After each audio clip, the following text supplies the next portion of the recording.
Como eu comentei lá no início, a gente pode sempre escolher um dos caminhos, né? Primeiro, com o meu CPF. Segundo, com o meu CNPJ. CPF, quando eu nasço, eu já tenho um CPF. CNPJ, eu preciso criar uma pessoa jurídica, né? Então, são duas pessoas diferentes, mas a pessoa jurídica eu preciso criar ela, né? Então, ela não nasce com a gente. Dentro da pessoa jurídica, a gente tem 3 regimes de tributação no Brasil e a gente tem um regime exclusivo para o MEI, que se chama CIMEI, né? Então, os regimes de tributação são Simples Nacional, lucro presumido e lucro real.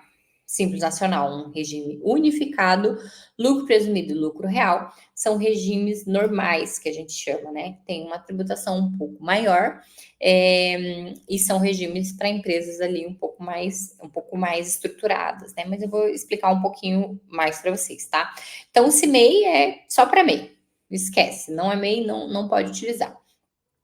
Simples Nacional, empresas da área da saúde podem entrar dentro do Simples Nacional, já vou explicar um pouquinho para vocês. Lucro presumido é vantajoso, sim, em alguns casos, tá? Então, por exemplo, se você tem uma empresa que de repente faz procedimentos cirúrgicos, né?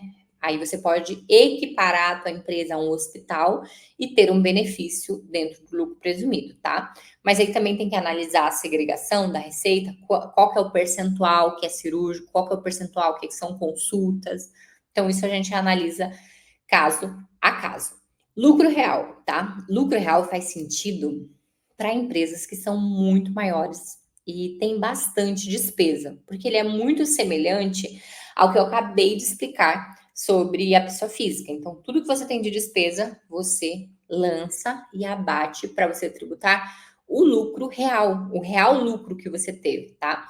Então, ali dentro do lucro real, a gente tem uma tributação de em torno de 34%, uma tributação alta, né? Por isso que a gente precisa ter muita despesa. Então, só é indicado para empresas que têm uma estrutura grande com muitas despesas, beleza? Já o presumido vai depender, né? Se você está começando, o simples vai fazer muito mais sentido.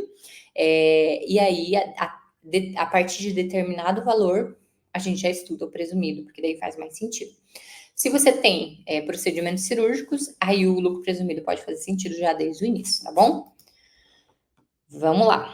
Eu vou falar primeiro do MEI aqui, de uma forma bem geral, né? Porque a maioria das pessoas que estão aqui não vão enquadrar no MEI, tá? Então, o MEI ele foi criado com o intuito de tirar da informalidade profissionais autônomos. Então, lembram o que é autônomo? Aquele profissional que trabalha por conta própria e que não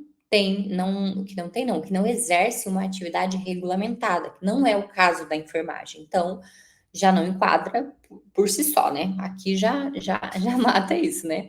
Então, o MEI ele é uma formalização para aqueles autônomos mesmo, que estão, né, à margem ali da sociedade, ou de repente, que não conseguem se regularizar como pessoa física, não conseguem comprovar renda, nunca pagaram INSS como autônomo. O MEI facilita muito isso, tá bom?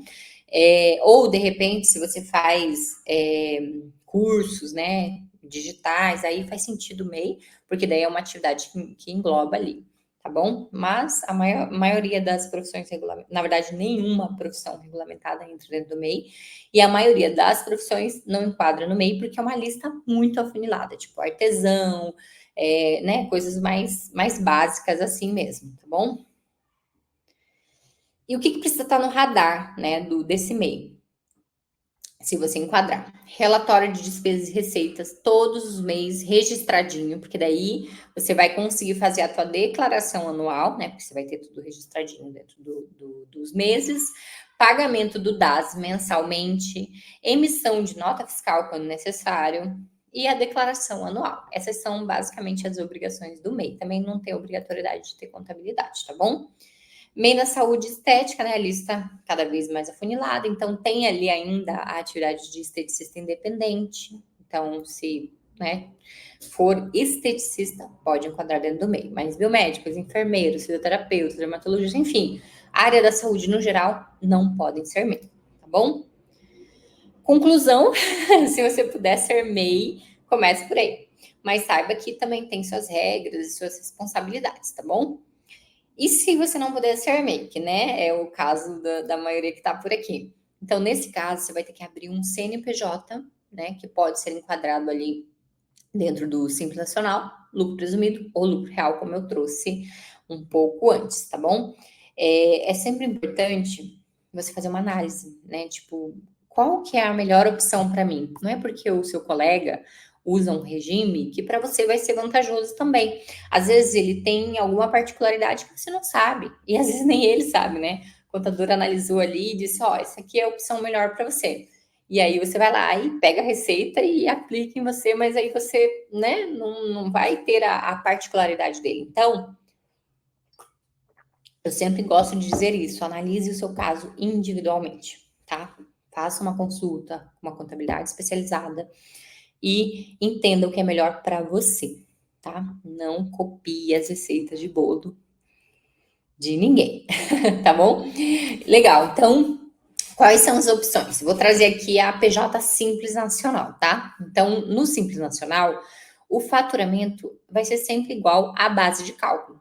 Existem 5 anexos dentro do Simples Nacional. Vou explicar o que vocês precisam saber sobre o Simples Nacional, tá? Que não é tão simples assim. O nome é simples, mas não é tão simples. Mas vamos lá, vou simplificar bastante. Então, tem 5 anexos dentro do Simples Nacional, que basicamente são classificações, são grupos de atividades. Então, atividade X, Y, Z vai no grupo 1, A, B e C vai no grupo 2. Então, é mais ou menos assim, tá? Então, dentro dessas 5 classificações, desses 5 grupos, tem tipos de atividades que vão lá dentro, tá? O que mais você precisa saber sobre o Simples Nacional?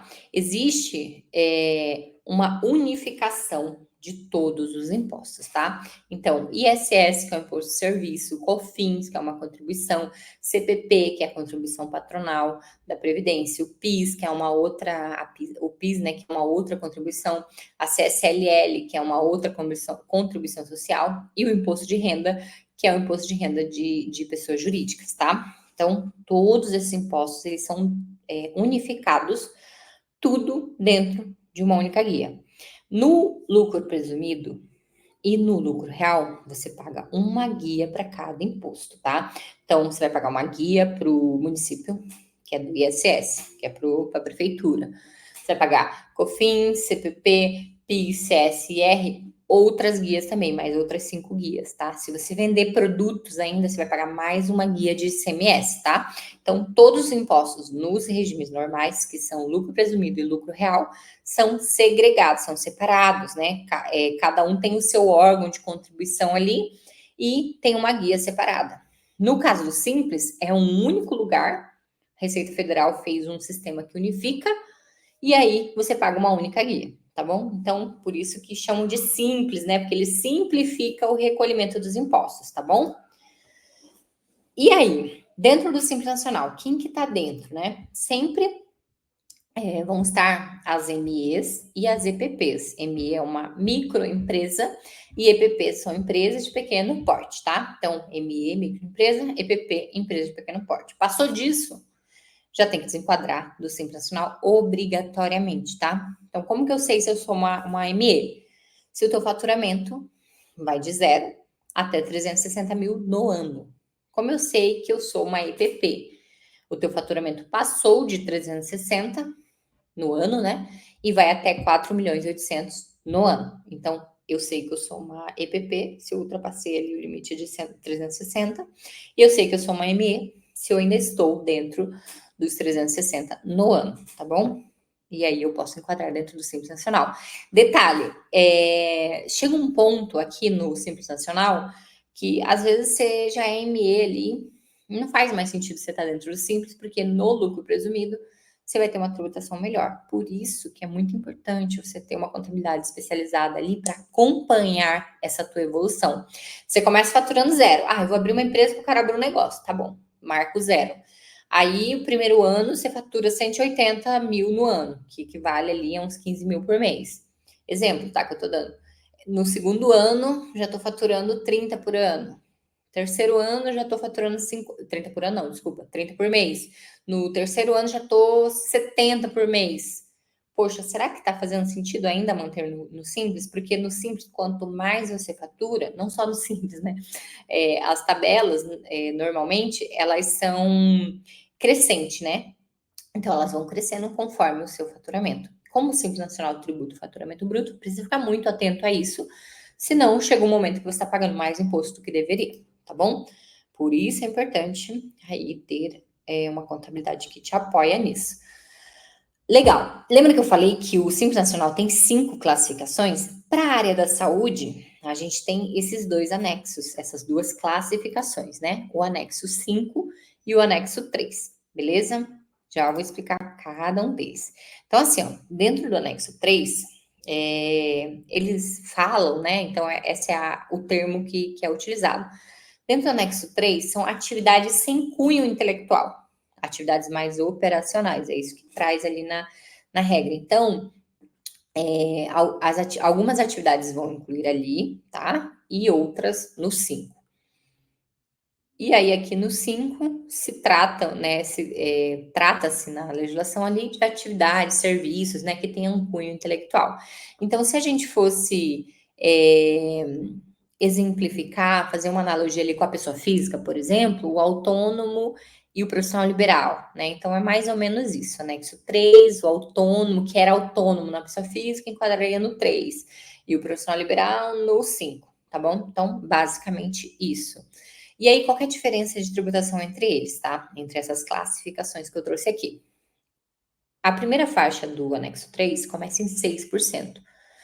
A primeira faixa no anexo 5 começa em 15,5%. Ou seja, eu estou faturando a mesma coisa, só que eu estou pagando 9% a mais, tá? Então, já vou mostrar para vocês por quê. Então, é a mesma faixa de faturamento, percebam. Primeira faixa, até 180 mil. Primeira faixa do outro, até 180 mil também. Só que as alíquotas são diferentes, tá bom?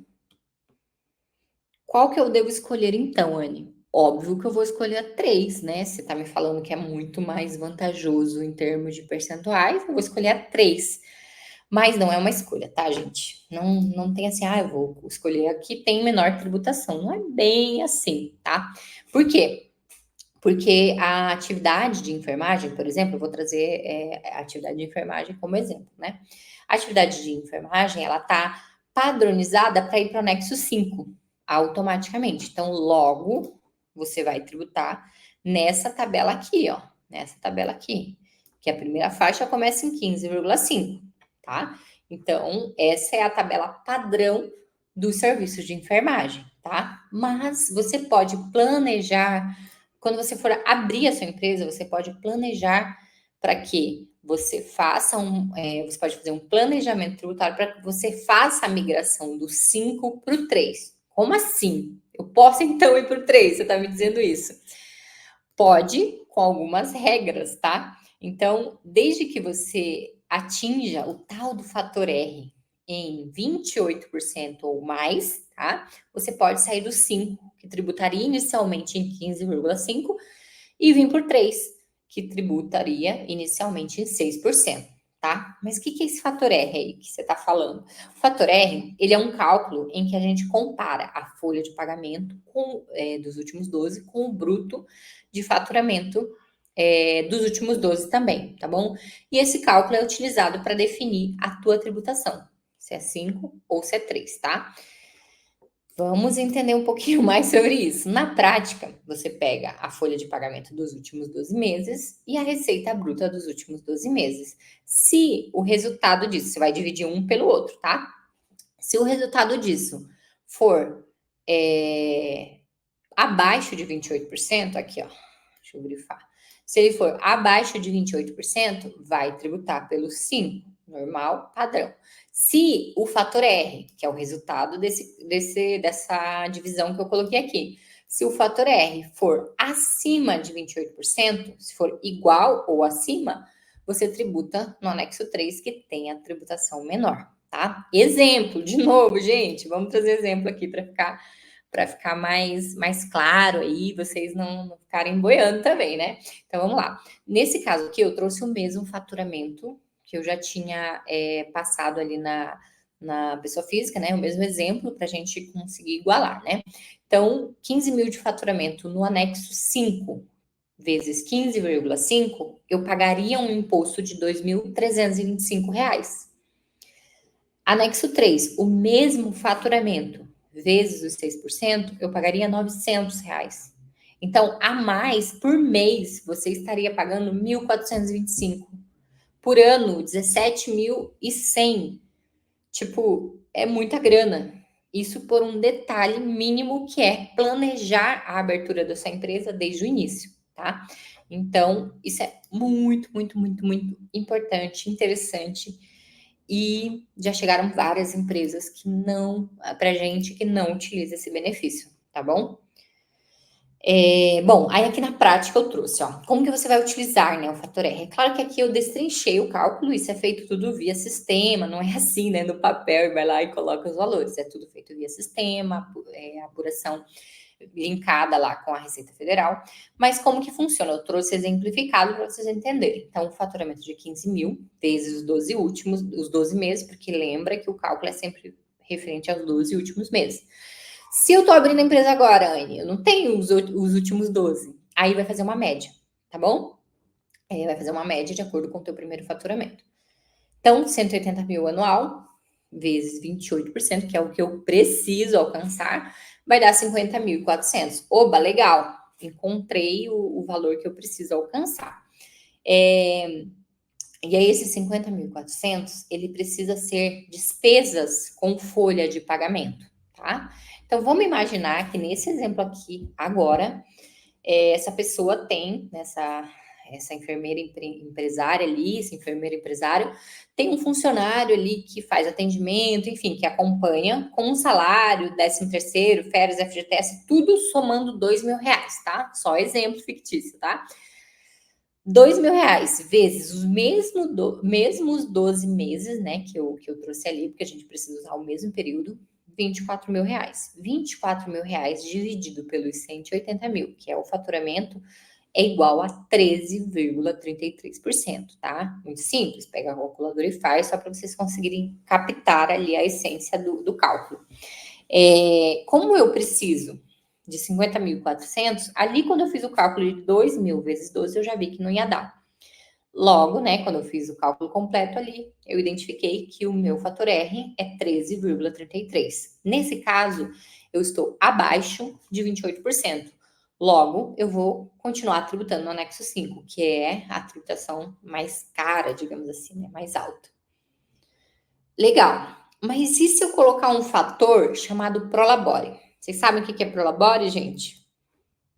Basicamente, o que você retira da empresa ali como sócio, que você retira como salário, tá? Não como distribuição. Então, nesse caso aqui, eu oficializei uma retirada de R$ 2.200, tá? R$ 2.200 referente ao Prolabore desse sócio ali, tá? Então, R$ 2.200 vezes 12 meses, mesmo período, 26.400. Tá? É claro que eu coloquei esse valor, né? Porque bateria os 50 mil, mas pode ser 3 mil, pode ser mais, tá? Então, 24 mil mais 26.400 dá exatamente os 50.400. Dividido pelos 180, que é o faturamento, eu alcanço exatamente os 28% que eu preciso, tá? Aqui, eu trouxe esse exemplo e coloquei o salário do funcionário e o Prolabore para bater certinho esse exemplo, né? Mas o funcionário pode ganhar 3 mil, pode ganhar 1.500, se bem que 1.500, né? Já está quase abaixo ali do mínimo, né? Mas pode ganhar 3.500, pode ganhar 5 mil. E o Prolabore também pode ser maior, tá? E pode ser menor também, pode ser um salário mínimo, que está em 1.412 hoje. Então, eu só trouxe para vocês entenderem como é que funciona, tá bom? Nesse caso do Prolabore de 2.200, ele ainda pagaria um INSS de R$ 242, que é 11% sobre essa retirada de Prolabore. Lá para frente eu já explico sobre o INSS como que funciona. Mas é basicamente esse o cenário. Nesse caso aqui, ele atingiu os 28% e saiu do anexo 5, que estaria pagando 15,5%, e veio para o anexo 3, que está pagando 6%. beleza? Então, um simples toque ali que eu coloquei de retirada de Prolabore. Recolhi INSS, né, para contribuir ali para a aposentadoria desse empreendedor e consegui alcançar uma tributação 9% menor, beleza? E o que é Prolabore, né? Como eu falei, é um salário do sócio, né? A retirada ali que você tira oficialmente via Prolabore.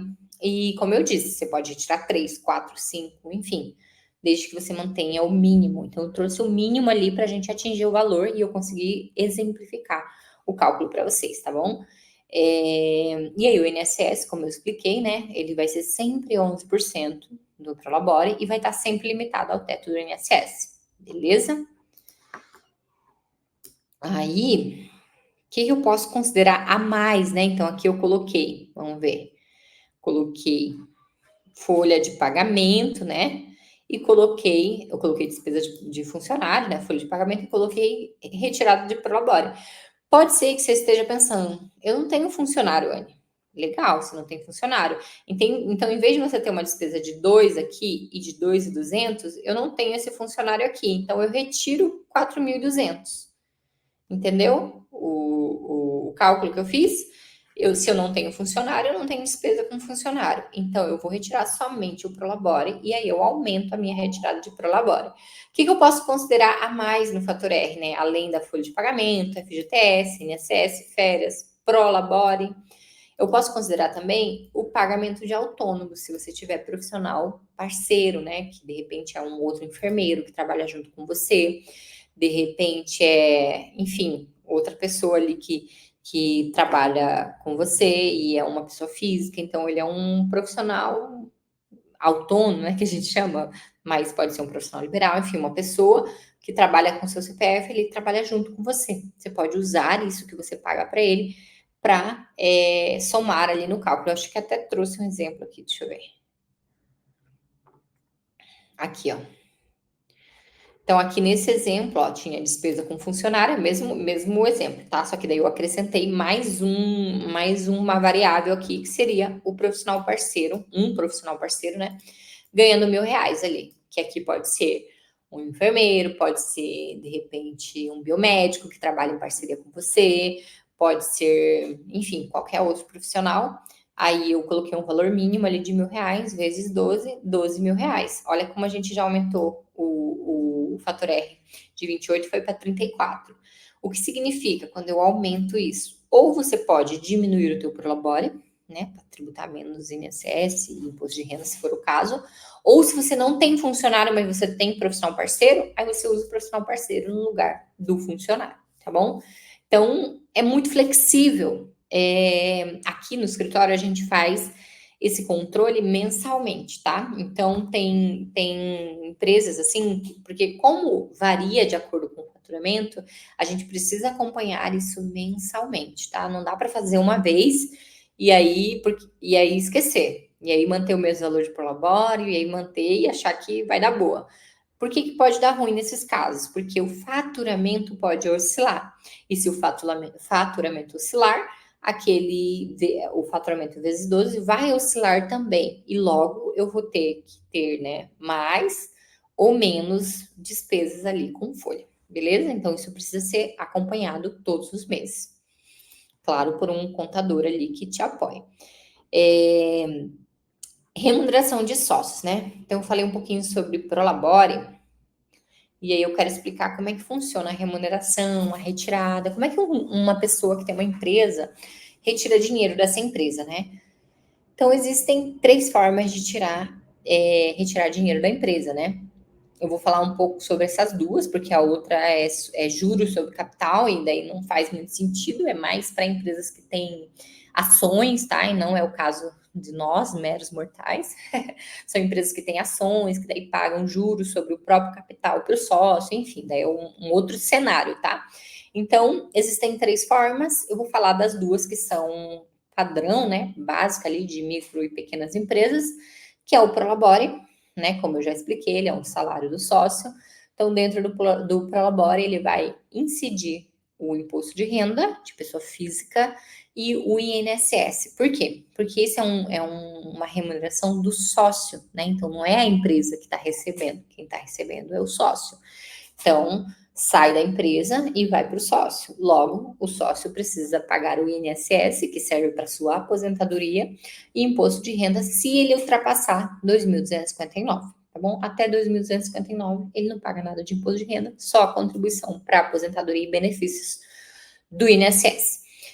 Distribuição de lucros. Tudo que sobrou, tudo que está registrado contabilmente e sobrou, você pode distribuir 100% do que está registrado, né? Para você como sócio, ou para os sócios, né? No geral. Então, você retira isso em forma de distribuição de lucros, beleza? E nesse caso, você não paga nada de imposto, porque é isento. Só que assim, você só pode distribuir isso de forma isenta se você tiver escrituração contábil, tá? Então, não pode, não é oba-oba, né? Tipo, não faço contabilidade, não mando meus extratos para minha contabilidade, não registro as informações e vou tirar todo o dinheiro. Não pode, tá? Então, tem que ter escrituração contábil ali de todos esses valores para comprovar que realmente teve lucro, tá bom? E qual que é a melhor opção para mim, né? Puxa, você já falou de pessoa física, você já falou ali do lucro presumido, lucro real, falou do simples, falou desse fator R. Nesse caso aqui que eu demonstrei, né, vai depender, né? Tem que analisar cada caso, mas no caso que eu trouxe aqui no exemplo de 15 mil, 6 mil de despesa, fez muito mais sentido a pessoa jurídica simples nacional no anexo 3, né? Então, que paga ali inicialmente 6%, é uma tributação muito baixa, é mais baixa que a pessoa física, porque na pessoa física começa em 7,5% e vai até 27%, né? Então, o INSS também na pessoa física é um pouco diferenciado, eu já vou mostrar para vocês, aí acaba não fazendo sentido, tá? Então, nesse caso aqui, exceto se você puder ser MEI, se você puder ser MEI, com certeza vale muito a pena, né? Porque o MEI é muito simplificado e barato, né? Mas enfermeiros não podem ser MEI, como eu já expliquei. Aí eu trouxe aqui também os tipos de empresa, tá? Então, legal. Então, eu vou abrir uma empresa enquadrada no regime tributário simples nacional, no anexo 3, como a Anne falou, vou usar o fator R, porque vai ser vantajoso para mim.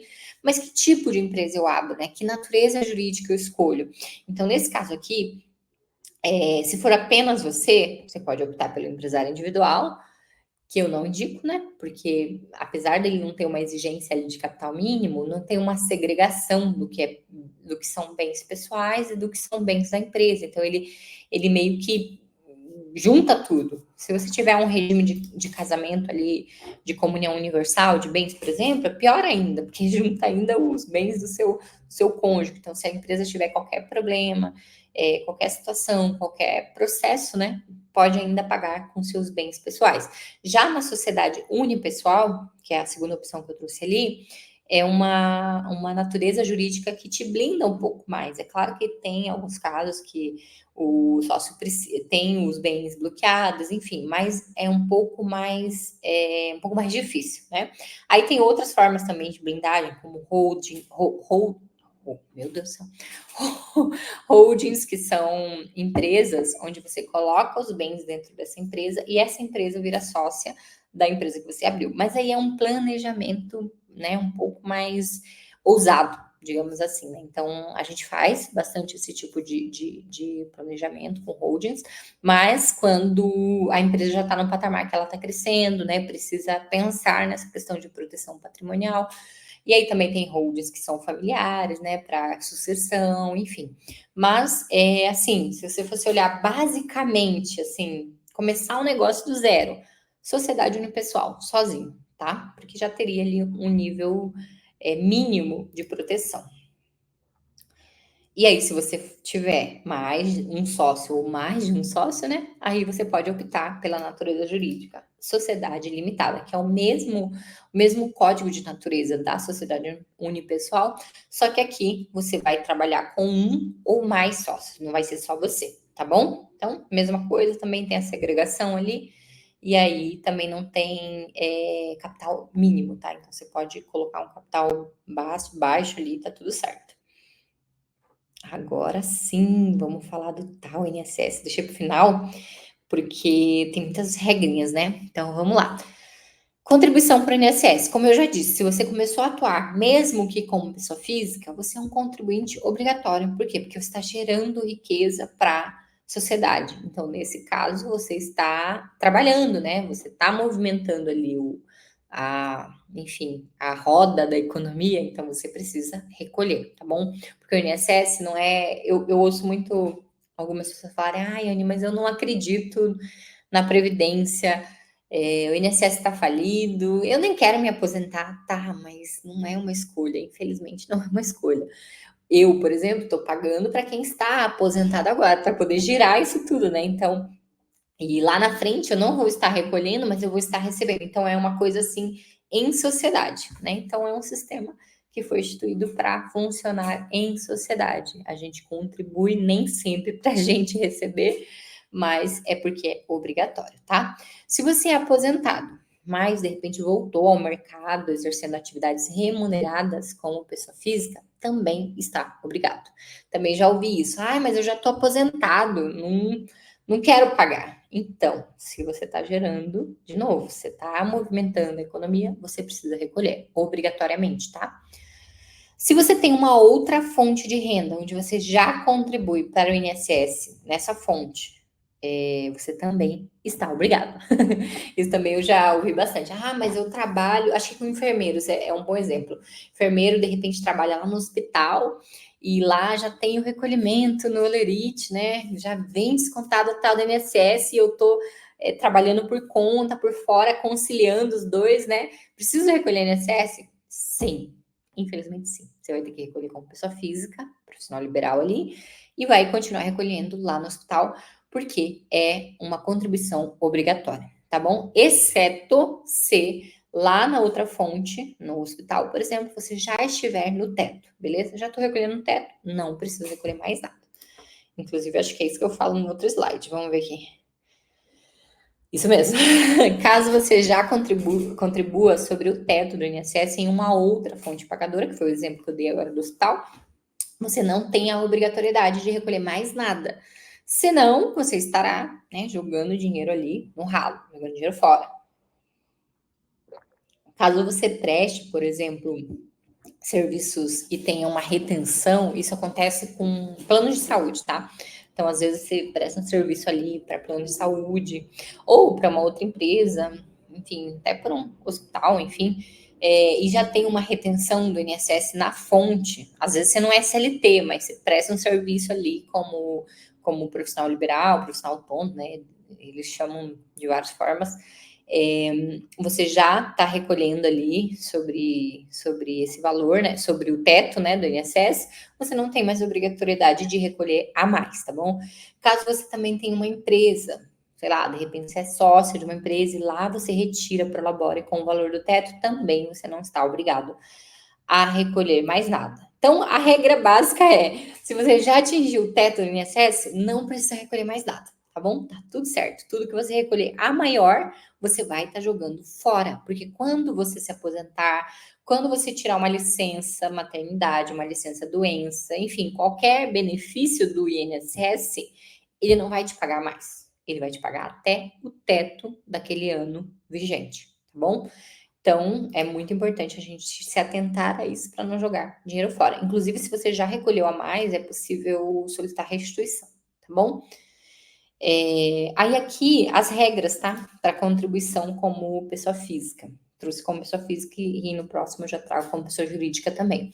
Então, existem duas formas de você recolher para o INSS como pessoa física. Primeiro, o plano normal, que você recolhe 20%. Já vou explicar as regras. E o plano simplificado, que você recolhe 11%. No plano normal, a alíquota é de 20% limitado ao teto. Sempre, tudo vai ser sempre limitado ao teto, tá? Que é aquele 7 mil e pouquinho lá que eu mostrei para vocês. O recolhimento do plano normal é sempre sobre a receita bruta do mês. Então, faturei 5 mil, eu vou recolher 20% de 5 mil.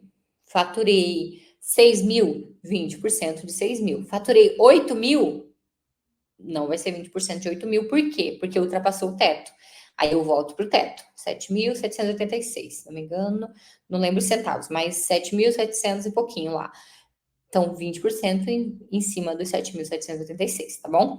Por quê? Porque você ultrapassou o teto. Aí, se você recolher sobre os 8.000, você vai estar jogando dinheiro fora da diferença ali, tá bom? Faturei 10.000, mesma coisa, volta pro teto, tá? Então, sempre você vai recolher sobre o teto. Nesse caso aqui, conta para tempo de contribuição. O que significa isso? Que é considerado o tempo que você contribuiu e não a idade, né? Então, tem aposentadoria por idade e aposentadoria por tempo de contribuição. Então, no plano normal, conta para tempo de contribuição.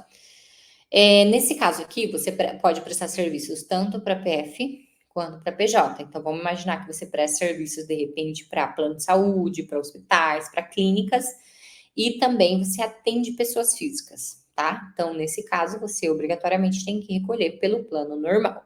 O código da guia, né, para quem quiser marcar aí, 1007.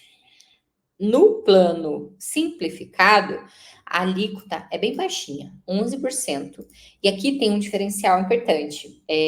Os 11% eles vão ser sempre em cima do salário mínimo vigente do Brasil, tá? Então, hoje a gente está em 1.412.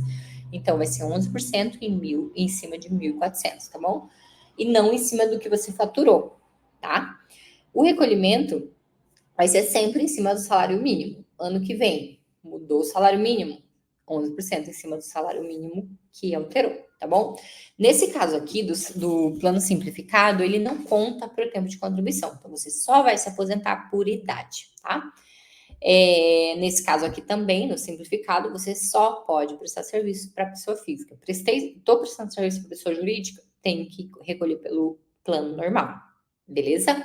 E o código, nesse caso aqui da guia, 1163. Agora eu vou falar um pouquinho sobre o plano, a contribuição para o INSS como pessoa jurídica, que é abrindo uma empresa, tendo um CNPJ, tá? Nesse caso aqui, você contribui sempre, sempre, sempre, sempre em cima, 11% em cima do Prolabore que você retirar. Então, aqui eu trouxe o exemplo, o mesmo exemplo do Prolabore que a gente fez o cálculo lá. R$ 2.200, 11% em cima de R$ 2.200. Retirei R$ 4.000, 11% em cima de R$ 4.000. Retirei de Prolabore R$ 5.000, 11% em cima de R$ 5.000. Anne, eu vou retirar só o mínimo, 1.412, salário mínimo. Legal, 11% em cima de 1.400. E o legal na pessoa jurídica é que você tem, né, a questão do tempo de contribuição, tá? Então, não é só por idade. Beleza? Então, na pessoa jurídica tem várias vantagens por conta de ser uma empresa, né, que acaba gerando empregos, enfim. Então, por isso que é um pouco mais benéfico nesse caso aqui.